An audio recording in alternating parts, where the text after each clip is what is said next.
En este vídeo explicaremos cómo saber si estamos ante casos de fraude de ley en el contrato de trabajo temporal por obra y servicios determinados. Veremos algunos ejemplos también, no todos, pero algunos clásicos y típicos. Así que ahora vamos a explicar lo esencial para saber reconocer fraudes de ley en este subtipo de contratación. Para empezar, necesitamos saber qué es un contrato de obra o servicios determinados, es decir, saber cómo se define legalmente. Yo la definición legal la daré descompuesta y numerada para saber qué requisitos componen este tipo de contrato. Porque lo adelanto ya, si no se reúne uno de los requisitos de la definición legal que veremos ahora, el contrato estará hecho en fraude de ley. Quizás parezca algo correoso lo que acabo de decir, pero es fácil de explicar. Como decíamos, se compone el contrato de obra o servicio determinado con los siguientes requisitos. Primer requisito, que el contrato consista en realizar una obra o servicio determinado. Segundo requisito, que la obra o servicio debe tener autonomía y sustantividad propia dentro de la actividad de la empresa. Tercer requisito, que la ejecución del contrato debe tener una duración limitada,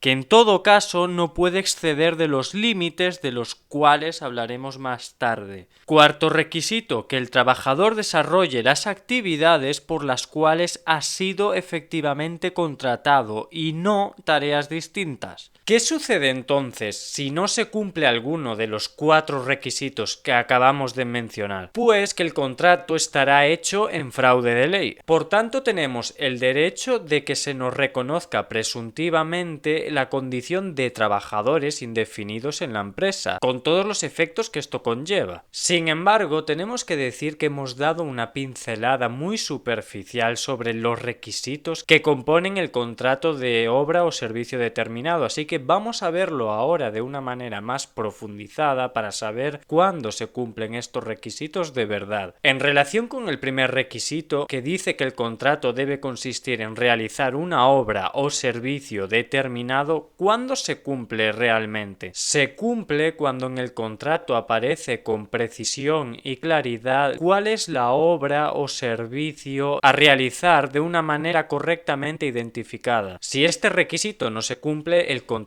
estará hecho en fraude de ley. En relación al segundo requisito, que dice que la actividad o servicio determinado debe tener autonomía o sustantividad propia dentro de la actividad de la empresa, ¿cuándo se cumple realmente este requisito? Este requisito, ojo, puede ser muy complicado. ¿Y por qué complicado? Porque eso de que la obra o servicio determinado tenga sustantividad o autonomía propia dentro de la actividad de la empresa puede ser muy difícil de hallar, de resolver, porque se puede analizar desde bastantes perspectivas y según con qué perspectiva se analice, la conclusión puede ser diferente. Imaginemos que tenemos una empresa con 10 trabajadores fijos que se dedican al cultivo de patatas en unas tierras que tenemos durante todo el año. Nuestra actividad empresarial está clara cuál es: la producción y venta de patatas. Pero ¿y si, con base en un proyecto que tenemos, contratamos a 5 trabajadores más para que en vez de cultivar patatas en nuestras tierras, cultiven de manera hidropónica, en el agua? La pregunta: ¿podríamos contratar de manera temporal a estos nuevos 5 cultivadores